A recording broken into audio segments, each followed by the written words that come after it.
하나님께 모든 영광의 박수 올려드리겠습니다.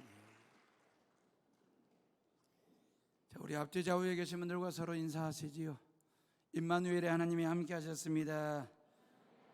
감사합니다. 고맙습니다.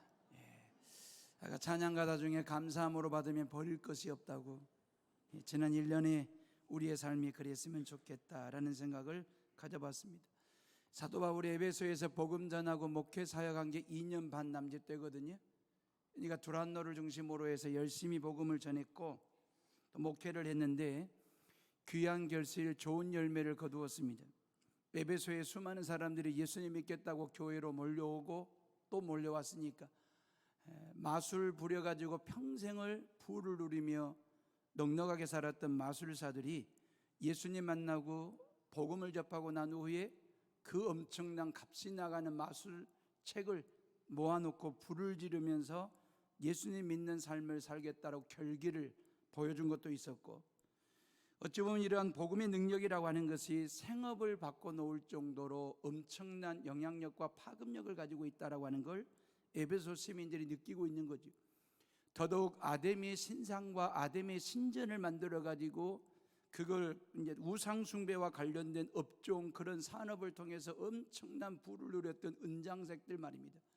그 은장색들이 소동을 벌이고 소란을 피웠잖아요. 왜요?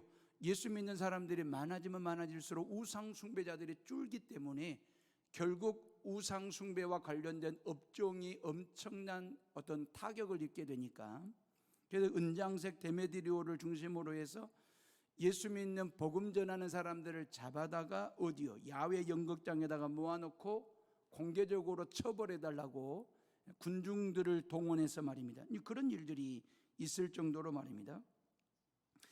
어찌 보면 이 에베소 땅에 복음이 들어옴으로 인하여 생업이 바뀌고 말입니다. 산업 구조가 바뀌고 말입니다. 의식 구조가 달라지는 그런 복음의 능력이 얼마나 파워풀한지를 엿볼 수 있는 그런 대목들이거든요. 여러분, 직업의 구조와 산업 구조까지 바꿔놓을 정도로 복음의 영향력과 폭발력이라고 하는 것은 엄청난 힘을 가지고 있었거든요. 에베소의 부흥은 숫자적인 부흥도 있었지만 그게 본질적인 부흥은 아니니까요. 결국 복음으로 인하여 사람이 변하고 그 사회가 바뀌는 본질적인 부흥이 에베소에 있었다라고 하는 거죠. 사랑하는 에오름의 식구들이여, 지난 1년 동안 여러분들에게 어떤 변화가 있었습니까?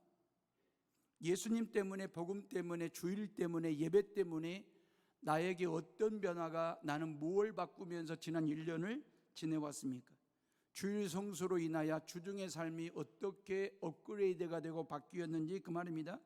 주일 예배를 통해서 내 인생관의, 세계관의, 가치관에 어떤 변화가 있었는지 말입니다. 주일날 이 강단에서 선포되어지는 하나님의 말씀을 들음으로 인하여 그 말씀으로 인하여 어떤 변화가 내게 있었는지 그 말이, 복음의 능력을 느끼셨습니까? 하나님의 임재를 경험하는 한 해의 삶을 살아오셨느냐라고 하는 것입니다. 여러분, 예수 그리스도를 믿으면 죄 사함 받고 하나님의 자녀가 되고 구원받고 천국 가는다는 사실 확실하게 믿으시지요? 이 확실한 믿음을 가지고 저와 여러분들은 지금까지 예수 그리스도를 믿어왔고 앞으로도 그 예수 그리스도를 믿을 것입니다. 왜냐하면 예수 그리스도께서 이 모든 일들을 다 하셨거든요. 저와 여러분들의 모든 죄를 짊어지고 십자가 위에 오르시고 말입니다. 나의 모든 죄값을 당신의 피값으로 지불하시고 말이에요.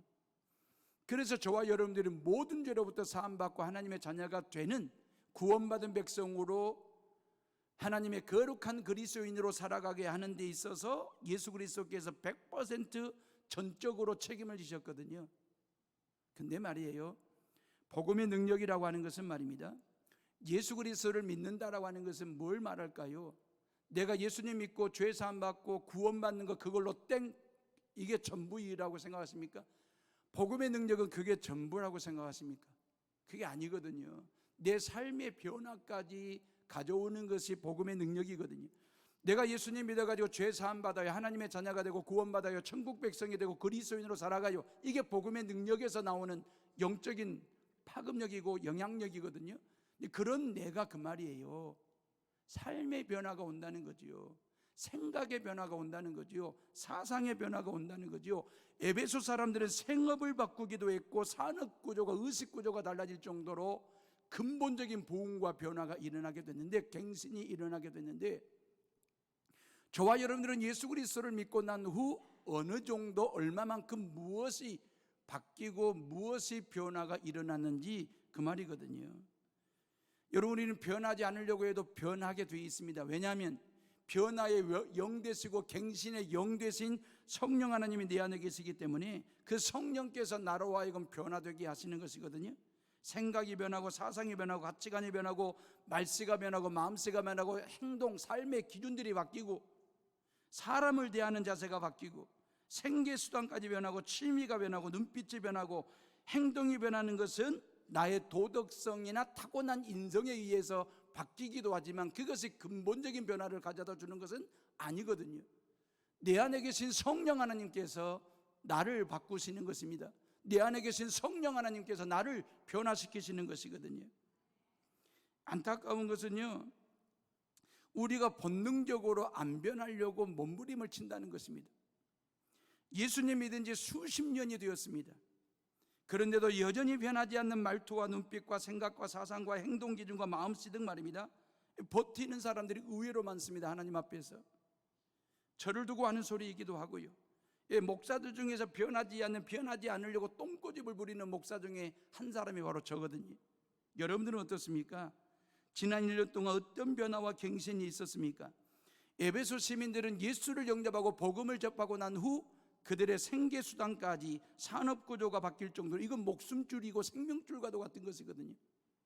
사느냐 죽느냐의 문제인데 그럼에도 불구하고 다 바꾸었습니다. 생계수단까지 바꾸고 산업구조, 의식구조까지 바꾸는 놀라운 부흥이 일어났거든요. 여러분, 2019년 여수는 무엇이 바뀌었을까요? 2019년 우리 해오름교회와 성도들은 어떤 변화가 있었을까요? 하나님의 임재를 늘 경험하는 신앙생활을 하시면서 어떤 변화가 일어났는지 그 말이에요. 사도행전 20장은요, 에베소 전도를 마치고 난 후 사도 바울이 마게도냐와 아가야 지방을 재방문하는 이야기로부터 시작이 되거든요. 1절에 있는 말씀 보니까 소요가 그침에 그랬잖아요. 소요가 그쳤다는 말은 19장의 이야기입니다. 19장에서 은장색 데메디료를 중심으로 해서 당신들의 산업구조에 엄청난 리스크가 오니까, 다시 말하면 경제적인 어떤 어려움이 닥치게 되니까 은잔색들이 주동하고 선동하고, 그래 소동과 소란을 피웠잖아요.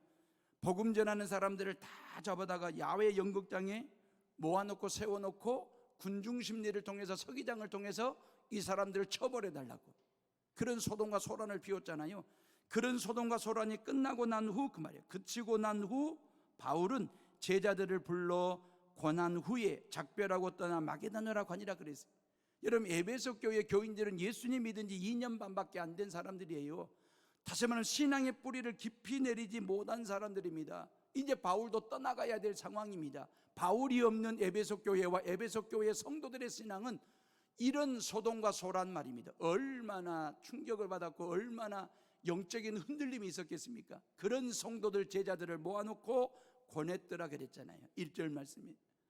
그리고 난 다음에 마게도냐와 아가야 지방으로 가서 2절에 보니까 그 지방으로 다녀가며 여러 말로 제자들에게 권하고 헬라에 이르러, 그리 되어 있잖아요. 1절에도 에베소 교회 교인들을 권하고 2절에 다른 지방의 성도들을 만나서 권하더라 그랬거든요. 우리말 성경에는 권하더라, 권면하더라 그리 되어 있지만 헬라어 성경에 보면 격려라는 말을 쓰고 있거든요. 왜요? 헬라어로 파라클레오라고 하는 단어를 쓰고 있습니다. 파라클레오, 다시 말하면 에베소 교회 교인들을 격려했고 떠나 다른 지방의 교인들을 만나 격려, 파라클레오를 한 것입니다. 우리가 성령을 이야기할 때 파라클레토스라고 얘기하죠. 파라클레토스, 이건 성령을 두고 하는 소리인데 파라클레토스와 파라클레와 파라클레시스 똑같은 어원에서 나온 얘기거든요. 성령은 어떤 영이 있습니까? 우리들 곁에서, 그 말이에요, 나를 격려하시고 내게 응원을 보내주시고 나를 지키시고 나를 보호해 주시는 분이 바로 파라클레토스, 성령 하나님이시거든요. 사랑하는 해오름의 식구들이요, 이 복음의 능력이라고 하는 것은 사람을 살리고 사람을 세워주고 사람을 격려하고 응원하고 박수를 보내며 칭찬하는 것이 바로 성령 파라클레토스가 내 안에 계실 때에 그분은 나라와 하여금 파라클레오 격려하는 삶을 살 수 있도록 내 마음을 주관하시고 주장하신다라고 하는 것이거든요. 예수님은 승천하시고 난 다음에 당신을 대신하여 성령 하나님을 우리 가운데 보내주시고 그 성령이 우리와 함께 하시면서 그 성령은 뭐 하시는 분이시냐면 우리 곁에서 나에게 힘을 북돋아 주실 뿐만 아니라 위로해 주시고 격려해 주시고 응원해 주시고 박수를 쳐 주시고 칭찬해 주시는 분, 파라클레오 말입니다. 그분이 바로 성령 하나님이시거든요. 그렇기 때문에 우리도 서로를 격려하고 서로를 위로하고 응원할 수 있는 이유는 뭐냐면 내 안에 계신 성령 하나님에 의해서 그 말이에요. 내 안에 계신 성령 하나님이 내가 격려자로 살고 응원자로 살면, 칭찬하며 살면 내 안에 계신 성령 하나님이 그리 기뻐하시고 그리 즐거워하십니다. 근데 누군가를 비난하고 누군가를 비판하고 누군가를 험담하고 누군가를 깔아뭉기고 누군가를 업신여기는 삶을 살거나 그런 말을 하면 내 안에 계신 성령 하나님이 위로의 영 대신 격려의 영 대신 그 성령 하나님이 얼마나 좌불안석 불편해 하실까라고 하는 얘기입니다. 지금의 대한민국은 격려가 필요한 나라거든요. 대통령은 국민들을 격려하셔야 되고 국민들은 대통령을 격려해야 될 격려공화국을 만들어야 돼요. 여당과 야당이 서로를 격려하면서 응원하면서 말입니다. 어떻게 하면 나라와 민족과 국민들의 안위를 위해서 건강한 바른 정치를 할 것인가를 그러면서 여야 간에 서로 격려하는 응원하는 더불어 격려당이 되고 격려 한국당이 돼야 돼요. 교회 안에도 말입니다. 격려하고 응원하는 신앙이 자리를 잡아야 돼요. 성도들 간에 말입니다. 교회 학교 교사들이 모였을 때에 서로 간에 격려하고 응원하고 당회원들이 모였을 때에 서로 격려하고 응원하고 남성교회나 여전도회가 원례를 한다고 모였을 때 서로 간에 격려하고 응원하고 박수 쳐주고 칭찬해주고 구역 식구들이 모였을 때 교회 학교 모든 교사들은 교회 학교 아이들을 격려하고 응원하고 애들은 말입니다. 지난 1년 동안 우리를 위해서 교사의 직을 감당하며 수고하고 애썼던 모든 선생님들에게 감사와 격려를 보내는 그런 것 말입니다. 교회 학교 부장은 교사들을 격려하고 교사들은 그 부장 선생님을 격려하는 시스템 말입니다. 응원 신앙이 자리를 잡아야 돼요. 격려하는 교회가 돼야 된다라고 하는 거지. 저도 지난 1년을 뒤돌아보면 크고 작은 목회의 고비도 있었습니다. 그 중에 하나가 바로 주차장으로 쓸 땅을 구입하려고 여러모로 애쓰고 기도하고 모임을 갖고 토론하고 의논하고 결정했지만 결국 그 일이 좌절되었을 때에 저 자신의 무능함과 한계를 느끼면서 깊은 수렁에 빠진 것처럼 허우적된 적이 있었습니다. 저뿐이겠습니까? 같이 고민하며 기도했던 당회원들이나 특히 주차장 준비위원들의 상심은 더 컸을 거라고 생각하고 그런 깊은 수렁에 빠진 듯 한참을 허우적대고 있을 때에 그 깊은 수렁 속에 파라클레토스 성령님이 계셨고 그 성령님이 저를 위로해 주셨을 뿐만 아니라 저를 격려해 주시는 그 성령 하나님의 만져주심을 경험할 수 있었습니다.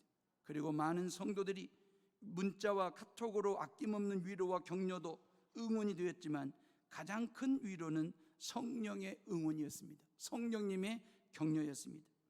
사랑하는 에어오름의 식구들이여, 격려는 대단한 힘을 가지고 있습니다. 위로의 힘은 인격을 세웁니다. 격려의 힘은 공동체를 세웁니다. 위로하고 격려하는 것은 국가 공동체를 건강하게 세울 수 있는 힘이 그 근저에 있습니다. 미움이나 신샘이나 시기나 교만이나 이 모든 것들을 다 녹이고 녹여서 사랑과 용서를 만들어내는 힘이 격려와 위로라고 하는 용광로 속에 있다라고 하는 것입니다. 그리스도인에게 주어진 사명 중에 사명이 뭐냐? 격려하는 것입니다. 위로하는 일입니다. 그래서 사도 바울은 전 유럽을 덧두고 다니면서 만나는 성도들마다 만나는 교회마다 위로하고 격려하는 일에 열심을 다했던 사도 중에 사도가 바로 바울이었습니다.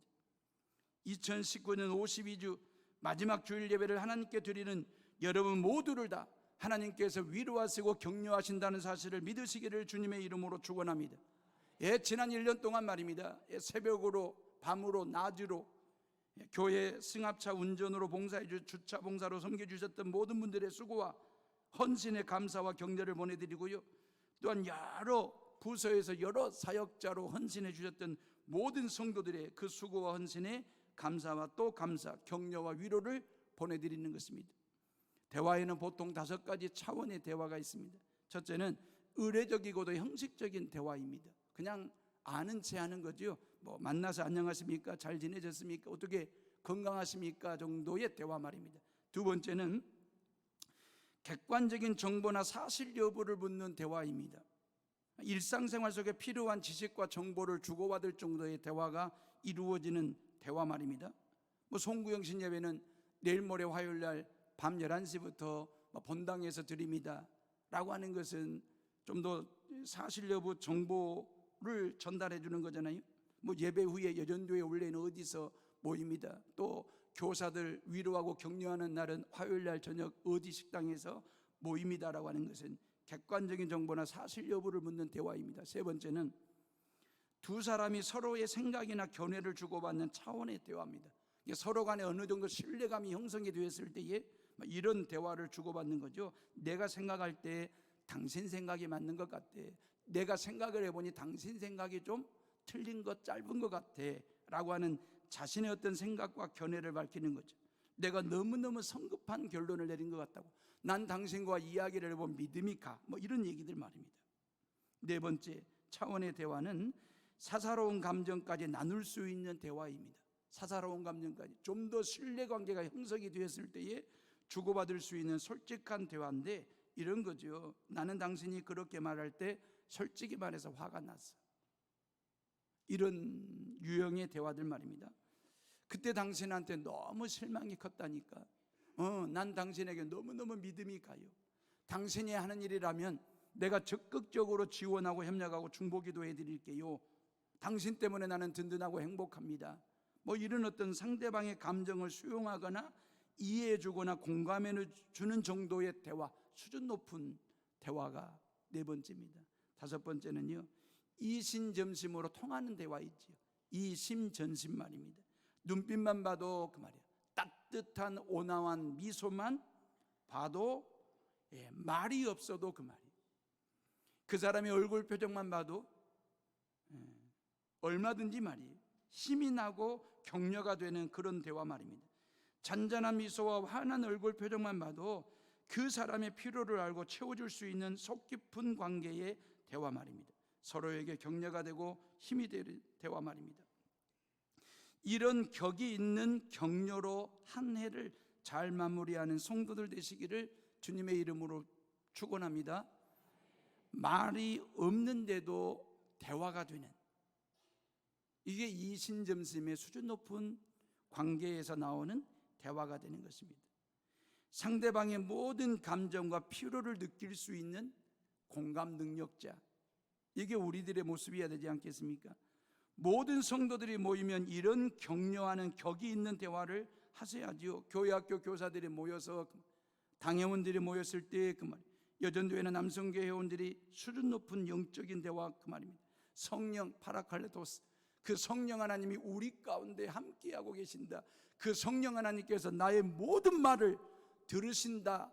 들으시는 그 성령 하나님께서 나를 파라클레시스, 위로하시고 권면하시고 격려하시고 응원하신다라고 하는 그 믿음을 갖고 모든 대화를, 모든 만남을, 모든 교제를 가져가는 것 말입니다.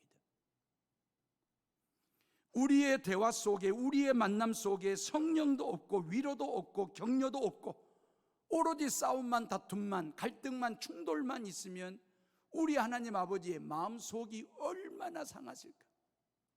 그런 모습을 내려다보시는 하나님, 그런 말을 듣고 계시는 하나님 아버지의 속이 얼마나 뒤집어지실까라는 생각 말입니다.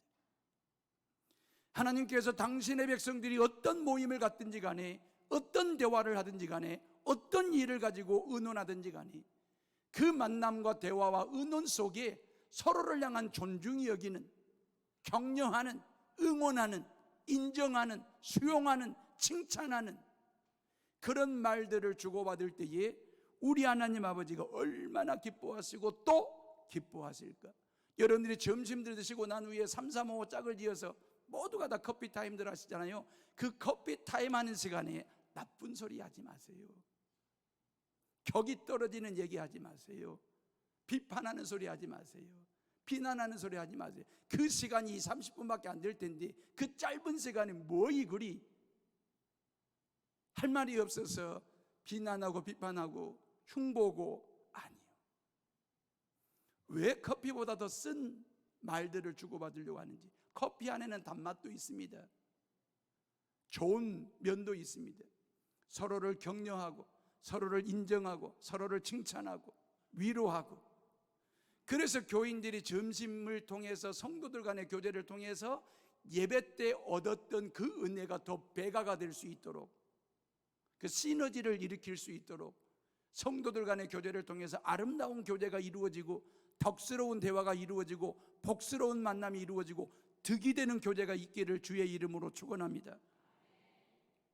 격려의 반대편에는 낙심과 절망이라고 하는 것이 기다리고 있어요. 내가 격려하지 않는 순간, 내가 응원하지 않는 순간 바로 낙심과 절망은 때를 기다렸다는 둥 그렇게 찾아오는 게 낙심과 절망이거든요. 우리 안에 그런 묘한 정서가 있습니다. 우리 마음 속에 말입니다. 내가 주저주저 하면서 격려하지 못하고 응원하지 못하고 칭찬하지를 못하는 그 순간에 그 때를 기다렸다가 낙심과 절망이 내 마음속에 푹 파고 들어와서 관계를 흐트러 놓고 만남을 써먹써먹하게 만들고 그런 일들 말입니다. 여러분들은 지난 1년 동안 격려자로 살았는지 아니면 낙심케 하는 자로 살았는지, 응원하며 살았는지 반대하며 살았는지, 격려하며 살았는지 격려받으며 살으셨는지. 사도 바울의 목회와 선교 사역에도 수많은 반대자들이 있었습니다. 가는 곳마다 낙심케 하고 가는 곳마다 발목을 잡고 가는 곳마다 핍박하는 사람들이 있었습니다. 3절 말씀 봐보실래요? 3절을 다 같이 읽어봅니다. 시작. 거기 석 달 동안 있다가 배 타고 수리하러 가고자 할 그때에 유대인들이 자기를 해하려고 공모함으로 마게도냐를 거쳐 돌아가기로 작정하니라 그랬어요. 여러분, 아가야 지역에 마게도냐 지역에 방문한 지가 3년 만에 방문한 거예요. 지금 3년 만에 방문했는데 3년 동안 아가야 지역에 있는 유대인들은 이를 갈고 있었다 그 말이에요. 사도 바울을 해하려고 공모하더라 그랬잖아요. 여러분, 3년 동안 이를 가는 사람들은 30년 동안도 이를 갈 수 있습니다. 사람이 얼마나 독할 수 있는지, 사람이 얼마나 악할 수 있는지, 세상에 3년 동안 이를 으드득 깔고 있다가 사도 바울이 등장하니까 어떻게 하면 사도 바울을 해야 할까, 죽일까를 공모하는 유대인들의 모습 말입니다. 성경에 보면요, 하나님의 일에 대해서 항상 반대하는 사람들이 있었습니다. 공격하는 자들이 있었거든요. 이스라엘 백성들이 출애굽을 하고 가나안 땅에 들어가기 전까지 광야 40년 동안 하나님께서 광야 학교를 통해서 훈련을 시키시잖아요. 광야 교회를 통해서 예배자로 만드시잖아요. 애굽에서 430년 종살이 했으니까 애굽 문화에 쩔어 있잖아요. 그런 이스라엘 백성들을 적과 꿀이 흐르는 가나안 땅으로 들여보내기 위한 중간 지점의 광야 40년 말입니다. 예배자로 훈련을 시켜요. 하나님의 백성들로 훈련시키는 40년 광야, 그 40년 동안에 얼마나 많은 사람들이 다양한 일들을 가지고 지도자 모세를 대들고 지도자 모세에게 발목을 잡고 비난하고 비판하고 낙심케 했는지. 그 중에 대표적인 일당들이 고라 자손들이었잖아요. 근데 하나님께서 민수기 16장 봐보세요. 땅을 가르시고 고라 자손들의 일당들을 땅속에 묻습니다. 그렇게 징벌하십니다. 모세의 지도력에 대들고 태클을 걸었던 미리암 말입니다. 누이입니다. 누이. 가족 안에도 있습니다. 그 미리암이 대들고 모세의 지도력에 발목을 잡았을 때 하나님께서 그 미리암을 칩니다. 미리암이 문둥병, 한센병을 앓게 됩니다. 사사시대에 에브라임 사람들이 기드온이 하는 일에 사사건건 시비를 걸었거든요. 엘리야와 엘리사가 선지 활동을 하려고 할 때 왕과 신하들이 모두가 다 반대하고 그리고 핍박을 가했거든요. 예수님 시대에는요, 복음 전하는 일에 협력해야 될 대제사장들과 종교 지도자들이 예수님이 하시는 모든 일에 사사건건 시비를 걸고 결국 어떻게 하면 예수를 죽일까 중상모략, 음모만을 꾸리다가 결국 예수를 십자가에 못 박아 죽이잖아요. 이런 반대자들이 사도 요한과 베드로의 대적자들이 되었고 사도 바울을 대적하는데 선봉에 섰거든요. 바울이 하는 일마다, 바울이 가는 곳마다 반대했고 핍박을 가했던 사람들 말입니다. 2019년 대한민국도 말입니다. 서로 간에 대립과 대척점에 서서 반대만을 위한 반대를 한 것 같아서 너무 마음이 아프고 안타깝습니다. 여야 간에 말입니다. 이 사람들이 국회의원인지 반대의원인지를 구분이 안 될 정도로 말입니다. 진보와 보수 간의 반대는 끝이 보이지 않을 정도로 대결 구도를 지금도 가지고 있고, 남과 북의 파인 골은 어떻게 메꿔야 할지 암담하기도 하고, 북미 간의 한치의 양보 없이 한판 붙자는 분위기는 섬뜩하기도 하고, 서로 간의 격려와 응원이 없다 보니까 이런 모습으로 치닫는 우리의 모습들을 볼 때에 안타깝기 그지없습니다.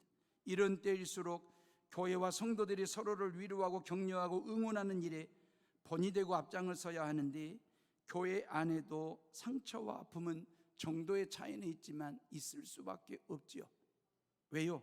저 때문에 여러분들이 상처받은 교인들도 있을 거고요. 용서를 구합니다. 혹여나 우리 장로님들이나 권사님들 때문에, 아니면 교회 학교 선생님들 때문에 애들이, 아니면 성도들이 상처받은 일이 있었다고 한다면 용서를 구하고요. 어떻게 하면 최소화할 수 있을까가 과제이고 숙제이지, 사람 모인 곳인데 어찌 상처 없이 보낼 수 있겠습니까? 이 세상은 온전할 수 없고 완벽할 수 없는 세상이거든요. 하나님만이 진리이시고 하나님만이 절대 선이시고 하나님만이 절대 정의가 되시기 때문에 인간이 만든 그 어떤 사상이나 교육이나 가르침이, 삶이 진리일 수 없습니다. 고로 어떤 정책이나 어떤 사안이나 어떤 사람을 놓고 사생결단하듯이 끝장을 보겠다라고 하는 것은 그것처럼 어리석은 일이 없습니다. 왜? 나도 온전한 사람이 아니고 그 사람도 온전한 사람이 아닌데 어떤 사안이나 사람을 놓고 정책을 놓고 사생결단한다? 그건 자기 손해입니다. 이 세상 끝날까지 아무리 좋은 일에도 반드시 반대는 있을 수 있고, 그런다고 하기 때문에 좌절하거나 낙심하지 말고 긍정의 하나님을 붙들고 서로를 격려하며 살아가는 성도들 되시기를 주님의 이름으로 축원합니다. 누가 뭐라 하든 그 말이에요. 누가 뭐라 하든 그것이 선한 일이고, 그것이 좋은 일이고, 그것이 주님의 뜻을 이루는 일이고, 그것이 서로를 위한 일이라고 한다면 죽을 각오하고 밀어붙이는 것 말입니다. 그러면 주님께서 주님의 격려가 임하고 파라클레토스, 성령께서 파라클레시스, 위로해 주신다는 사실을 믿으시기를 바랍니다. 사람은 밥심으로 산다고 그러잖아요. 저도 그 말에 동의하고 맞는 말씀입니다. 그런데 밥심으로만 사는 게 아닌 것 같아요. 격려의 힘도 절대적으로 필요한 것 같습니다. 지난 10월 초에 미국 워싱턴에 갔습니다. 미국 워싱턴에 가면 에이브람 링컨 대통령의 박물관이 있습니다. 그 박물관에 이 개인 물품들이 전시가 됐는데, 어떤 물품이냐면 링컨 대통령이 암살을 당할 때, 죽으실 때에 몸에 지니고 있었던 개인 물품들을 이렇게 진열을 해 놓았더라고요. 근데 거기에 링컨이라고 수놓은 작은 손수건도 있고, 연필깎이도 있고, 칼도 있고, 면실로 짠 안경집도 있고, $5짜리 그 지폐도 있고 그랬어요. 특이한 것이 한 가지가 더 있었는데, 그것은 링컨을 칭찬하는 신문기사 조각이 진열되어 있더라는 거죠. 그 신문기사 타이틀이 뭐냐면, 링컨은 모든 시대의 가장 위대한 정치가 중에 한 사람이었다. 이게 신문기사의 타이틀이었습니다. 그 기사 조각을 링컨은 왜 호주머니에 그 낡은 신문 조각을 넣고 다녔을까요? 에이브람 링컨도 격려가 필요했던 거죠. 그래서 호주머니에다가 자기를 칭찬하고 인정하는 신문기사를 넣어가지고 다니다가 너무너무 힘들고 어려울 때 그 신문기사를 한 번씩 끄집어내가지고 읽어보면서 어려운 시대에 당신 같은 지도자가 최고의 지도자입니다라는 이 격려의 신문기사를 보면서 위로를 받았다라고 하는, 미국 역사상 가장 어려운 시대를 이끌었던 지도자잖아요. 남북전쟁으로 인하여 미국이 산산조각이 날 수도 있는 그런 위기 상황 말입니다. 노예 해방 때문에 수많은 위협과 협박을 받는 그런 어려움 속에서 링컨은 백악관을 기도실로 만들고 성경과 십자가 단단히 붙잡고 하나님 앞에 엎드려 기도하고 또 기도했던 그 링컨 대통령 말입니다. 그분도 칭찬과 격려가 필요했던지 그 말이에요. 그런 신문 기사를 호주머니에 넣어가지고 다녔다라고 하는 것입니다. 모든 사람의 내면에는 말입니다. 저도 마찬가지고 여러분들도 마찬가지고 모든 사람의 내면에는 이런 소원이 자리를 잡고 있지 않습니까?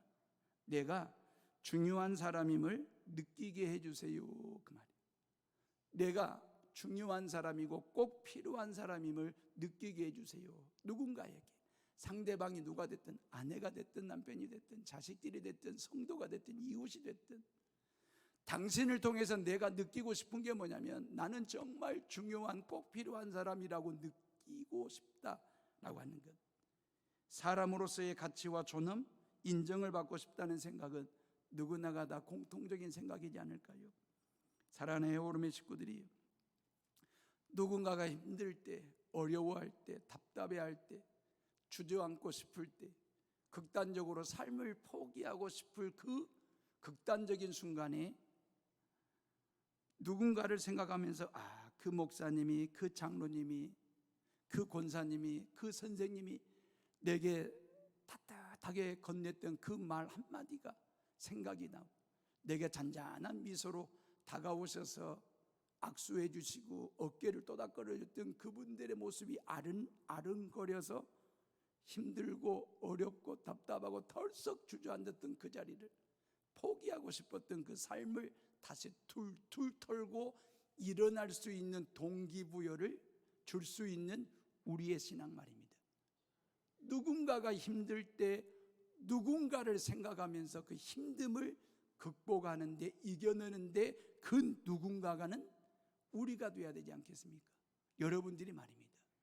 우리가 격려자가 되고 우리가 응원자가 되고 우리가 칭찬자로 살아갈 때에 누군가는 여러분들을 통해서 힘을 얻고 살아가야 될 이유를 다시 찾고 삶의 방향을 바로잡는 데 있어서 도움되지 않겠느냐라고 하는 것입니다. 결론적인 얘기입니다. 사도 바울 곁에는요, 반대자와 핍박자도 많이 있었지만 동시에 동역자들도 동지들도 많이 있었다라고 하는 것입니다. 4절 말씀 봐보실래요? 4절 우리 다 같이 4절을 읽어봅니다. 시작. 아시아까지 함께 가는 자는 베레아 사람 부로의 아들 소바도와 데살로니가 사람 아리스다고와 세군도와 더베 사람 가이오와 및 디모데와 아시아 사람 두기고와 드로비모라 그랬어요. 자, 3절에서는 사도 바울을 해하려고 죽이려고 하는 사람들이 있었는데 반대자들이, 4절에서는 사도 바울 곁에 이런 동역자들이, 이런 동지들이 있었다. 소바더는 바울의 친척인 소시바더와 동일인인지 아닌지 정확한 해석은 없고요. 데살로니가 사람 아리스다고, 이 사람이 누구냐면 사도행전 19장에서 그 은장색들이 소란을 피웠을 때에 그 사도 바울을 대신하여 수모를 당했던 사람이 이 아리스다고거든요. 그 로마 순교지까지 함께 동행했던 동지 중에 동지요, 격려자 중에 격려자입니다. 세군도는 누군지는 모르겠고요, 동지는 확신하고요. 가이오는 디모데랑 친구지간이었거든요. 그 두기고는 잘 아시잖아요. 사도 바울이 매우 신임했던 동지이기도 하고 사도 바울이 옥살이할 때 옥바라지를 했던 바울 곁을 떠나지 않고 말입니다. 그러면서 에베소서와 골로새서를 친히 전달할 정도로 동지 중에 동지, 격려자 중에 격려자였던 사람들이 4절에 나옵니다. 여러분들의 삶의 현장 속에 반대자들이 있지요. 근데 그 반대자들은 소수에 불과합니다. 근데 우리는 참 묘한 데가 있어요.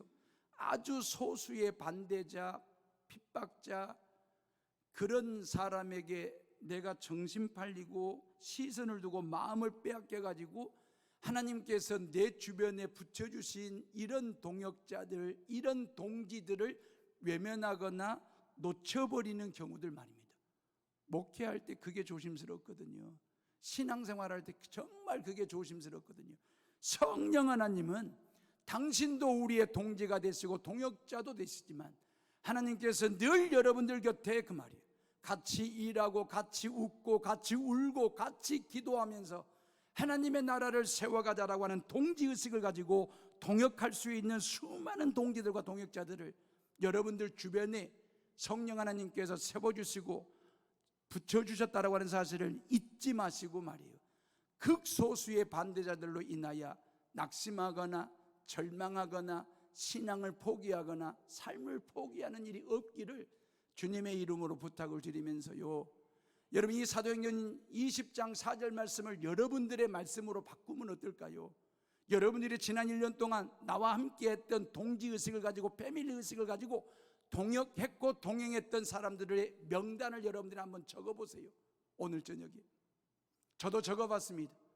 너무너무 감동이 되는 거예요. 누구 이름 적어가면서 이 사람들 때문에 내가 힘을 얻고 이 사람들 때문에 위로가 되고 격려가 되고 응원이 되고 보람이 되어서 지금까지 목회했고 지난 1년 동안 목회해왔다라고 하는 사람들의 명단 적으면서 이름 적으면서 얼마나 기쁘고 즐겁고 행복했던지, 여러분들에게도 20장 4절이 여러분들의 말씀으로 바꿀 수 있습니다.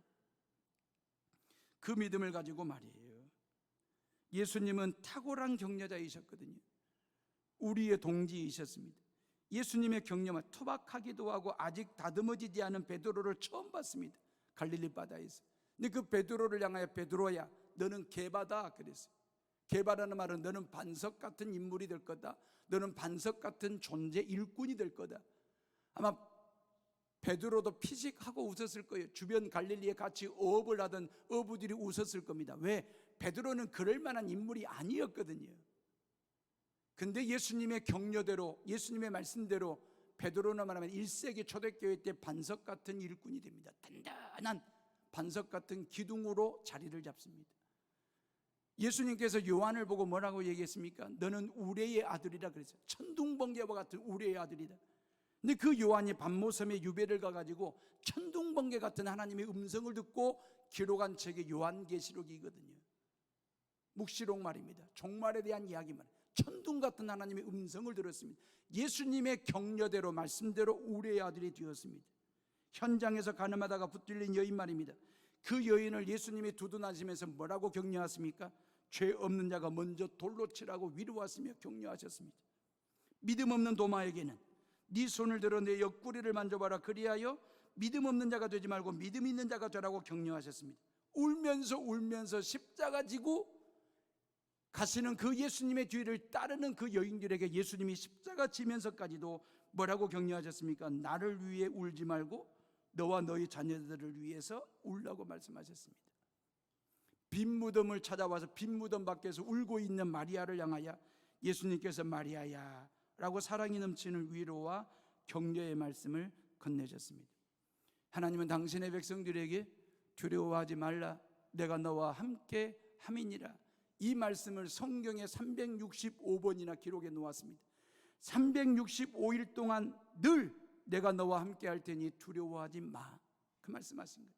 1월 1일 날 저와 여러분들에게 말씀하시기를 두려워하지 마라, 내가 너와 함께 한다, 그 말씀하시고 격려하신 그 하나님이 오늘 363일째 되는 날 오늘도 우리에게 말씀하시기를 두려워하지 마, 내가 너와 함께 할 테니까. 내일 364일째 되는 날 두려워하지 마라, 내가 너와 함께 한다고 격려하실 거고, 365일째 되는 날 마지막 날 12월 31일 날도 변함없이 성령을 통해서 우리에게 말씀하시기를 두려워하지 마라, 내가 너와 함께 하겠다라고 약속하시는 것입니다. 나이 70이 다 돼가지고 은퇴하시는 목사님이 글을 썼습니다. 그 글을 읽고 제가 여러분들에게 말씀을 드립니다. 결론입니다. 목회를 하면서 발견한 3가지 격려의 말이 있대요. 나쁜 일이 생기면 나 때문이야, 내 탓을 돌렸대요. 평생을 목회하시면서 나쁜 일이 생기면 나 때문이야 그랬대요. 근데 이 목사님이 덧대는 말씀이 뭔 얘기냐면, 나쁜 일이 생겨가지고 상대방을 격려한다고 나 때문이니까 걱정하지 마 그랬는데, 실질적으로 나 때문이라는 말을 하는 순간에 그 말 때문에 내가 위로가 되고 격려가 되더라는 거예요. 좋은 일이 생겼을 때 우리 때문이야, 그렇게 격려하면서 목회를 했대요. 그리고 진짜로 좋은 일이 생겼을 때, 너무너무 좋은 일이 생겼을 때 당신 때문이야. 응원하고 격려하고 인정하고 박수를 쳐주는 목회를 했대요. 그러면서 은퇴를 준비하신다라고 하는 내용의 글을 쓰셨습니다. 나 때문입니다. 우리 때문입니다. 당신 때문입니다. 그런 마음 가지고 이틀밖에 남지 아니한 2019년을 서로 격려하고 위로하고 박수 쳐주고 응원해주고 사랑해 주시고 그러면서 감사함으로 올 한 해를 잘 마무리하는 해오름의 식구들 되시기를 주님의 이름으로 축원합니다. 기도하겠습니다.